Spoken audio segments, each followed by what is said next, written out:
Welcome back to the channel, guys. I'm JC with J&E Eclectics, and in today's video I'm telling you 7 tips or 7 things you want to avoid if you want to be successful starting out in your own t-shirt business.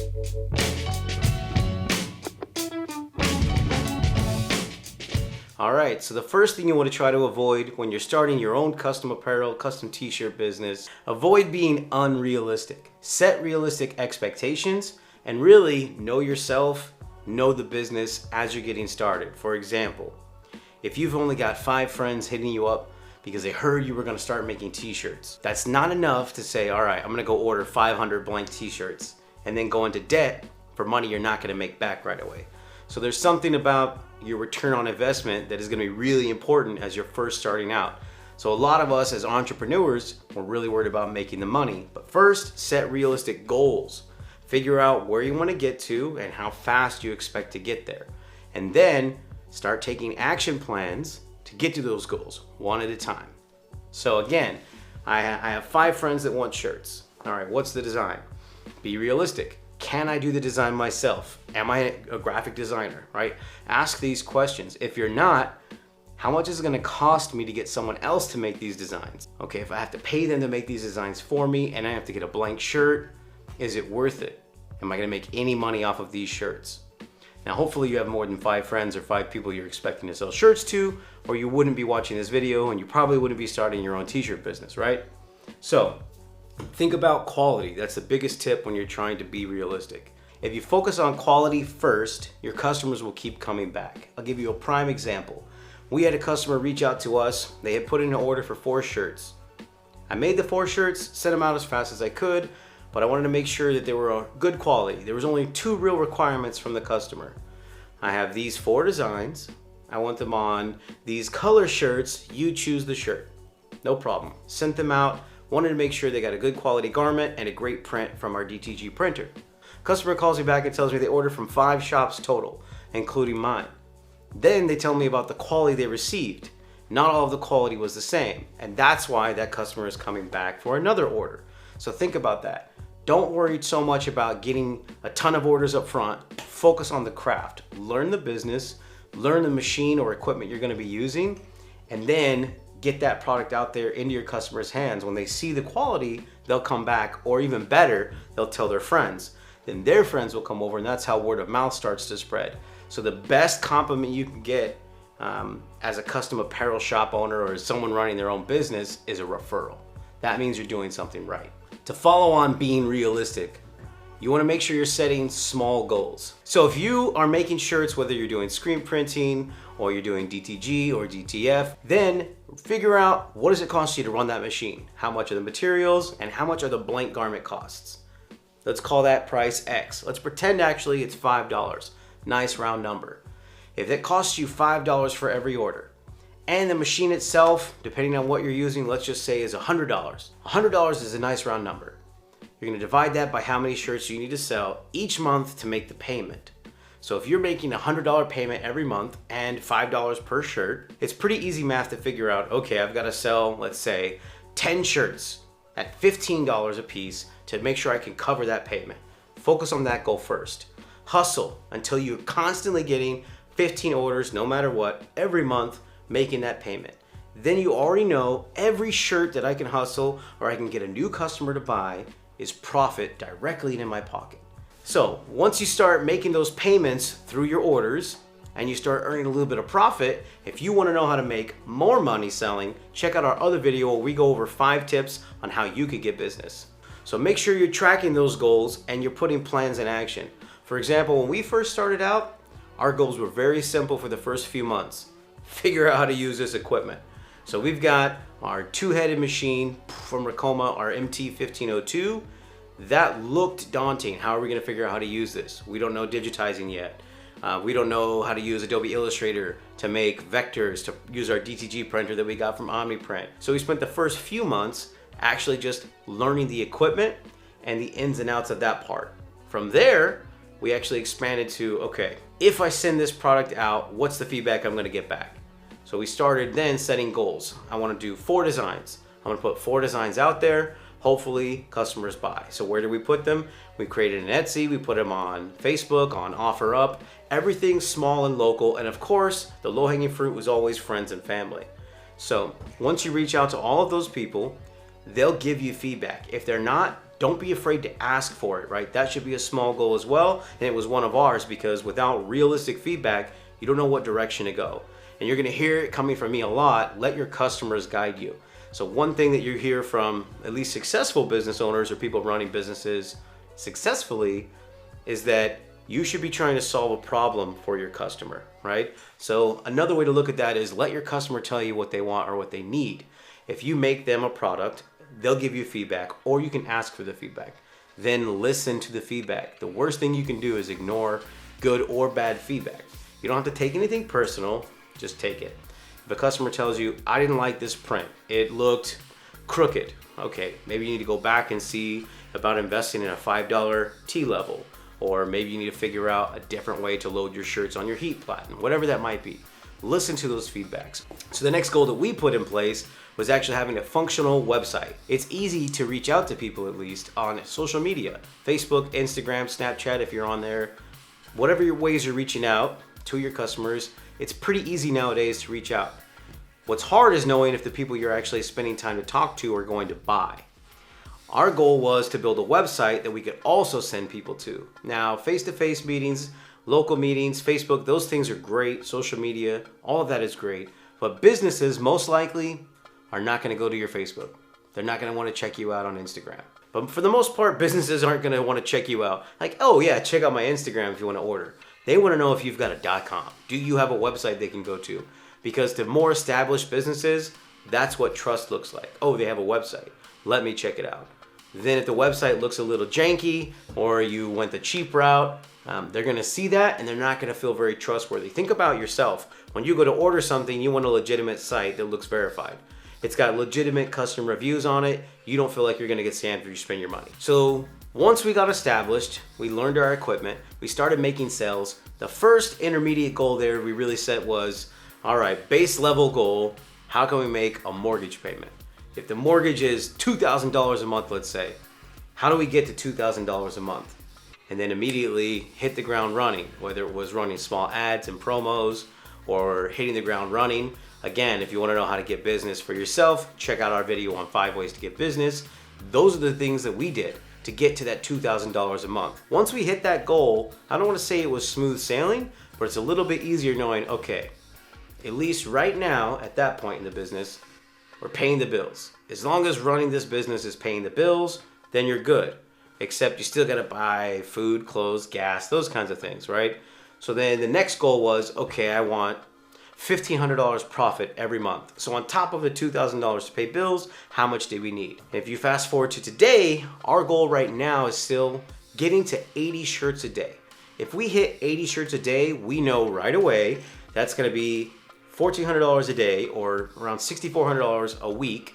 And in a month, it would pay for $25,000 DTG printer. So hitting 80 shirts a day, we know we can buy a second DTG printer that'll pay for itself in those first 30 days. So where are we at? Right now we're averaging between 35 and 55 shirts a day. Not the same shirt. So we may have a customer that orders 35 shirts. I don't count that as 35 shirts a day because the overall budget or profit on those 35 shirts goes down for bulk orders. So 35 unique shirts a day is what I would count. Okay, I get 35 single customers and they might order 35 different shirts. They might all find one shirt they like on our website and they all order that. That's fine. 35 shirts to 55 shirts is about where we're at. So once we get another 30 to 50 shirts a day, that'll put us at the average of 80 shirts a day, even if we're running those 4 days a week. Then we'll be putting in that order for a second printer. Then we know, okay, 2 people, Esley and myself in the shop, we can run easily on one printer, 80 shirts a day, we think. We haven't gotten there yet where we're consistently running 80 a day off one machine.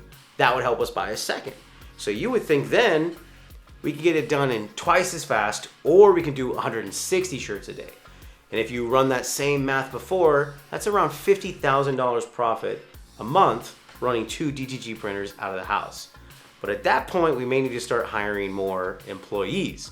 So the next goal would be, how do we expand out of a room that I built out in the house to either a small office space or a small warehouse space, and onboard a couple employees to help out. All right, so that brings me to the second tip to avoid, and that's FOMO, fear of missing out. Avoid actually missing out. You don't want to have that fear of missing out because you didn't do one of the tips I'm about to cover. So first thing to help you avoid missing out, build a calendar. I can't express how important this is. If you're doing custom apparel, you've probably already thought, oh man, I'm gonna make these cool t-shirts for Halloween or Christmas. You're gonna do that. But guess what's gonna happen if you forget to make a calendar? You're gonna get right up to that holiday and then be thinking, oh dang, I never actually went and made some designs. I have nothing ready. Don't be that person. You don't want that to happen to you, because what'll happen, you'll be 1 week out from an event or a holiday, and you'll be the one guy who has all this custom apparel and nothing ready for that event or holiday.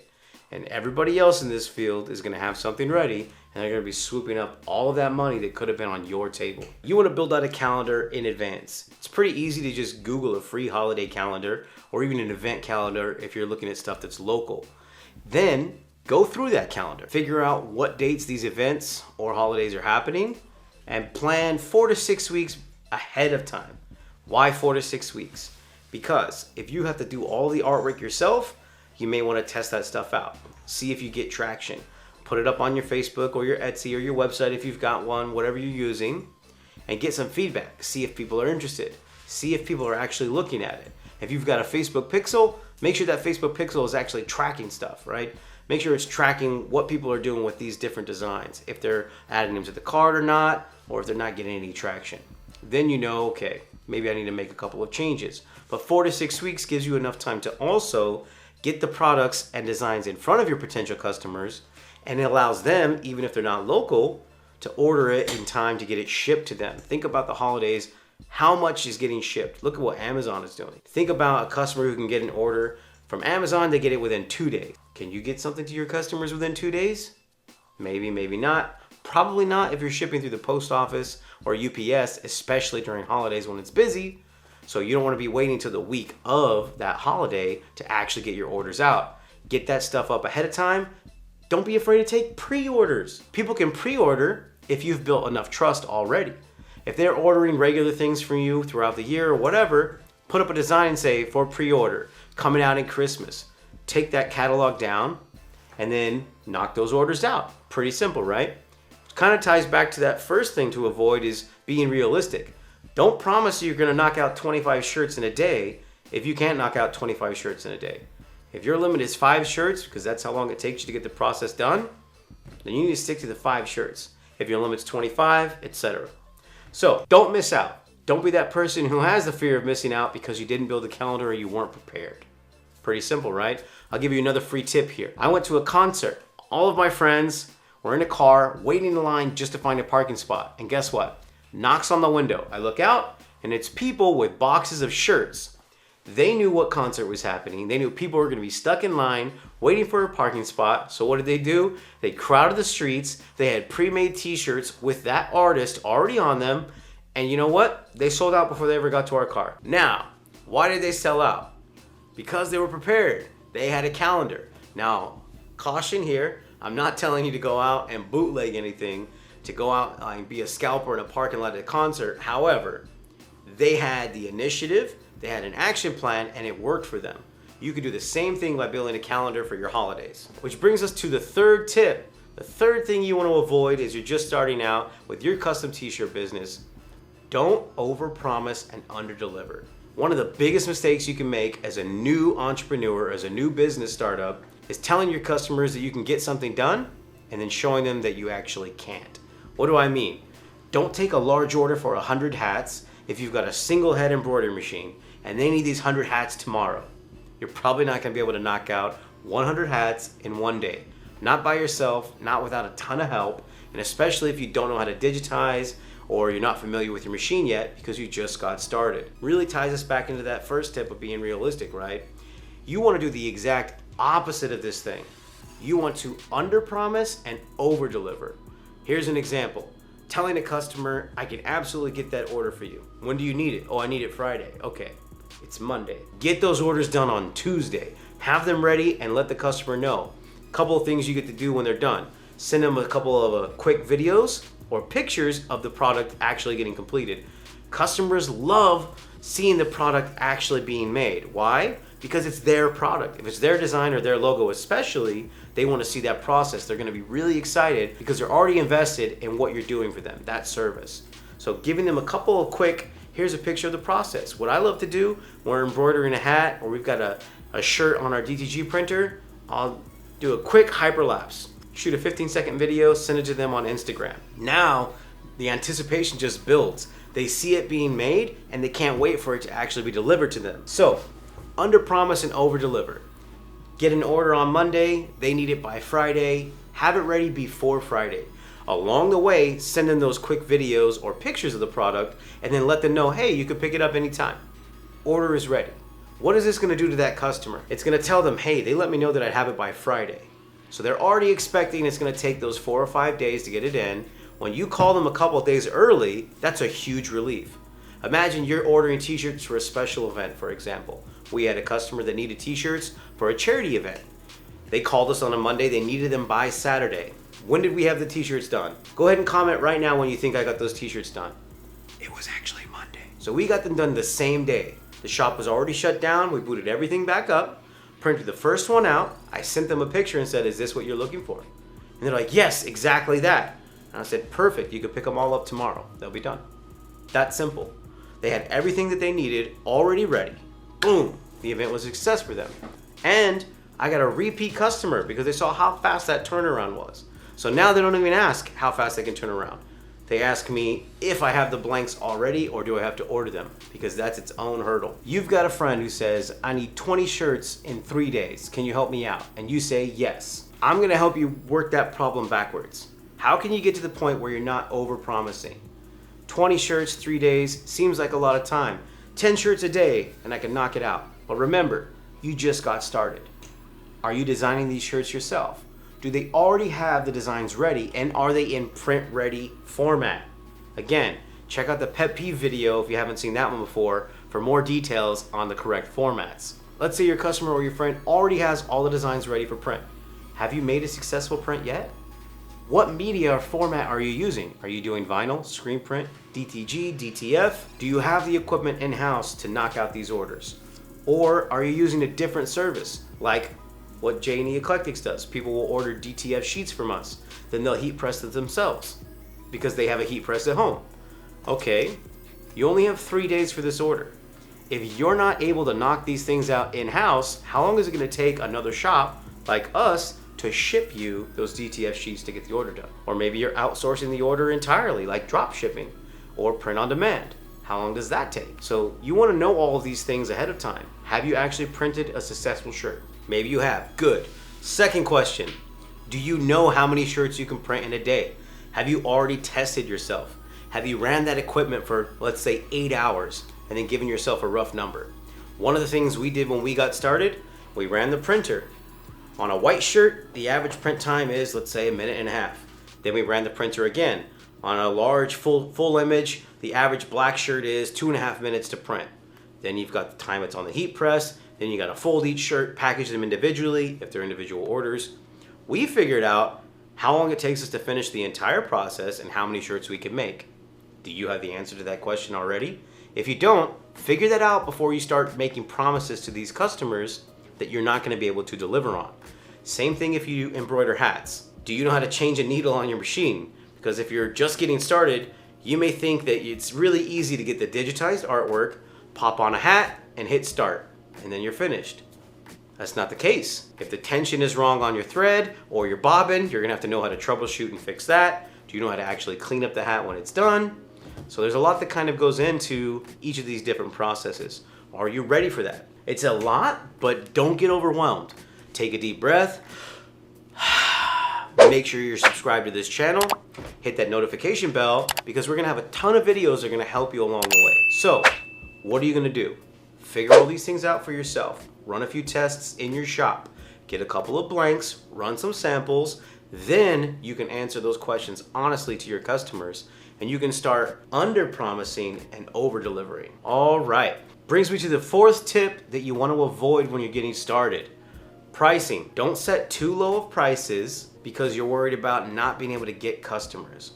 It's true that when you're just getting started, you haven't earned a lot of trust or a lot of notoriety or a lot of street cred, for example, because no one knows who you are. However, your time is valuable. Your products are valuable. Your services are valuable. Remember that. Make sure you're putting correct pricing on items, but don't underprice them. What do I mean by this? Okay, maybe you want to make a shirt and sell it for $20 because you know it's going to cost you $10 to get the shirt made and you need $10 profit.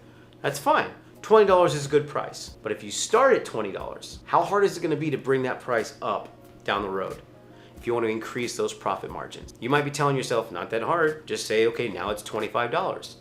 Okay, but if you make the mistake of waiting too long or starting your price too low, you might earn customer trust and they might come to expect that quality at that price. Then when you gouge them, which is how it's going to look to them, you raise that price $5 extra, you might start seeing your customers drop off because they're used to getting these shirts for $20. Now they're $25. What's going on? How can you avoid this and still raise your price? Great question. Set up sales or set up special events for a limited time. For example, all right, customers, I've got this new design or I've got these new t-shirts and all month long they're only $20 a piece. Make sure you act now, buy now, act fast, right? That fear of missing out works for your customers as well. Let them know a specific date that sale is going to end, and then what?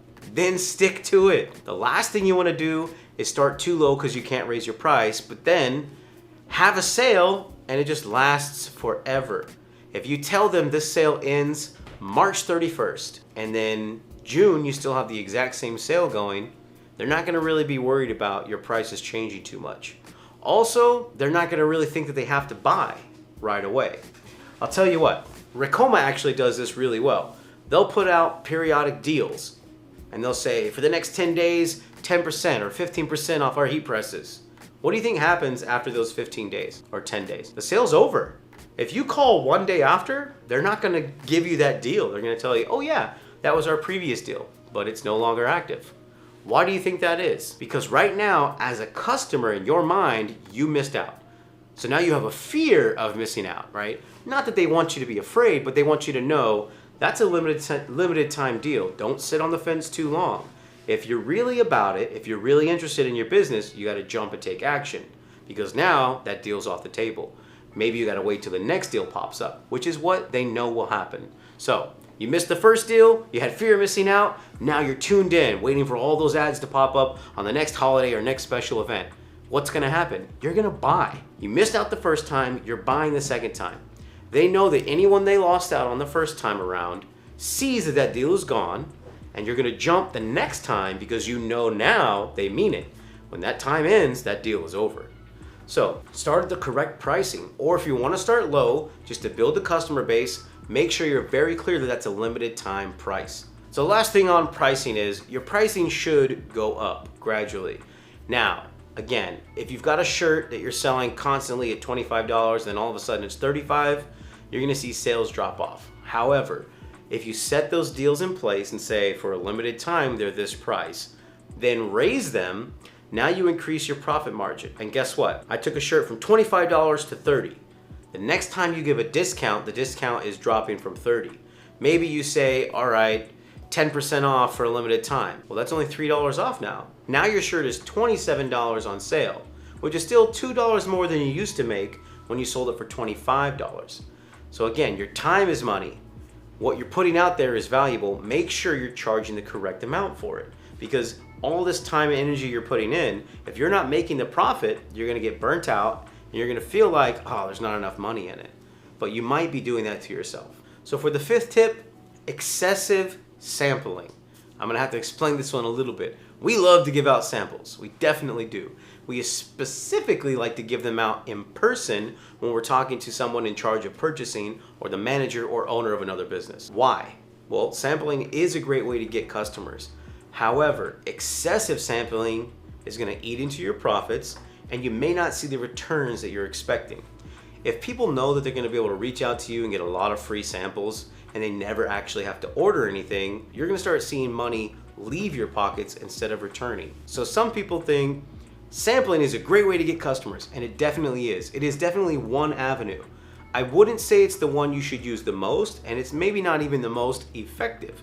However, in addition to another great way, sampling is good. So what I mean by that, if you partner sampling with something else, maybe you have a business that's ordered 5 shirts from you. So they've already become a customer. They've already given you money for 5 shirts. If you want to make one hat or one hoodie or one beanie of the same logo or design that they sent you, that's a sample still. Even though it wasn't a free sample that you sent out completely alone to get them as an initial customer, it's a sample you sent out with their order. Now they know, okay, wow, I ordered these 5 shirts, but he gave me a beanie too. I didn't think I needed beanies, but it actually looks so cool. I'm gonna order 5 beanies. Or I only wanted 5 shirts and he sent me a free hoodie. I'm actually gonna come back and order 5 hoodies. That's the correct way to use sampling, and it's not oversampling, because you already have a customer, you're already gaining some profits in, and ultimately, if you sold 5 shirts, let's say at $10 profit, you made $50 off of that order. How much does a beanie cost? In the grand scheme of things, in order to get that customer to come back, be a repeat customer, maybe give a referral to another business owner or one of their friends or family, that sample is gonna pay you back. Versus, okay, I wanna work with A, B, C, and D companies. I'm gonna send them all a free hat and shirt. If you don't follow up and do a number of other important things to actually try to get that business, you just gave away free product that you're not gonna see a return on.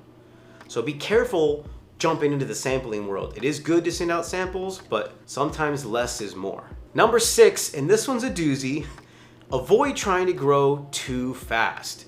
So again, this will tie in a little bit to that first one of, be realistic, set realistic goals. Don't think that just because you've got an idea to sell shirts that you're gonna have 1 million customers or that you're gonna make $1,000 on your first day. Am I saying that's impossible? No way. It does happen. People might have a great design and make $1 million in their first year. That's great. However, that's 1 in probably 1 million or 10 million people that will actually happen to. Know your budget and be realistic with your expectations of yourself.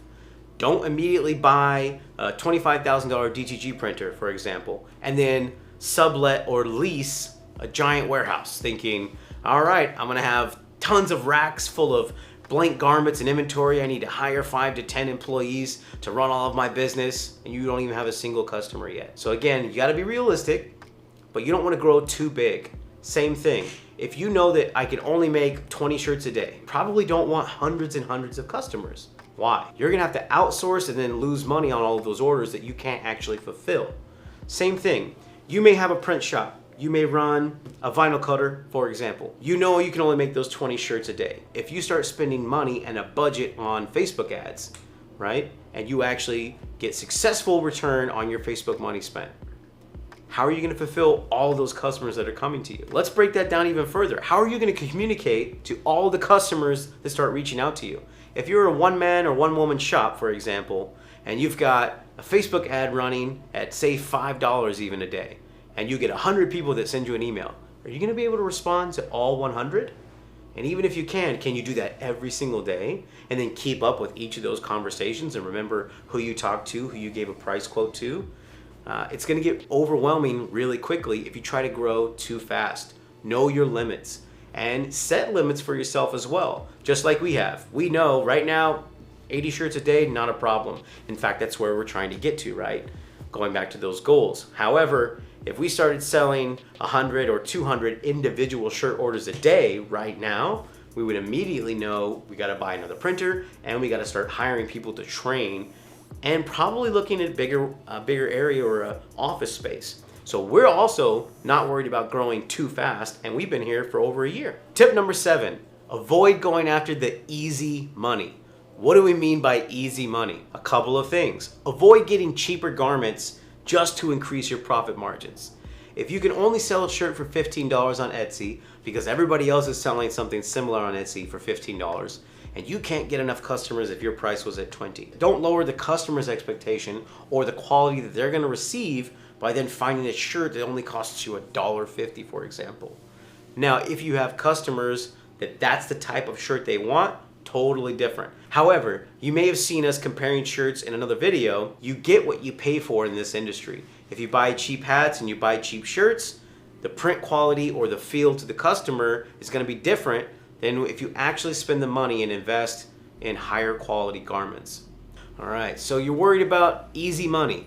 Avoid taking shortcuts. It's one thing when you're just starting out. Being an entrepreneur is not easy. You do have to grind. You do have to hustle. You're gonna have to stay up, do things long hours. You're gonna have to travel possibly. You might end up doing a lot of things that you don't like to do. However, avoid the shortcuts. You don't want to go for easy money, doing things that are going to hurt your business or your business's reputation in the long run. Meaning, yes, you just invested in a $25,000 printer. Should you start immediately knocking off other people's designs or trying to pass off your custom apparel as official apparel? For example, should I now with my new printer make an official Dodgers shirt? No, absolutely not. Just because you have a very expensive printer or whatever you're using doesn't mean you should go out and start making knockoffs or counterfeits. There might be easy money and there might be customers out there for this, but you want to avoid it in the long run. It's not worth the legal headache or the financial headache or losing the trust of potential other customers moving forward. If you plan on starting this business and helping it grow, you want to nurture that business to be successful. The last thing you want to do is get yourself in trouble early on that you're not going to be able to dig out of later. All right, guys, I've been JC with J&E Eclectics. Thank you so much for stopping by our channel for another great video.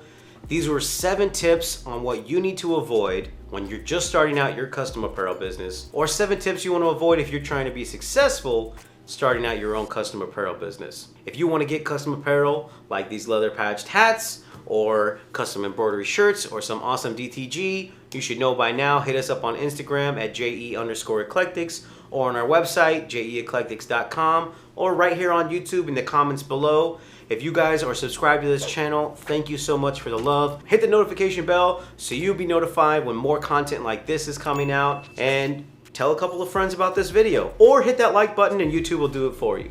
Again, thanks for the love. I'll catch you guys in the next one.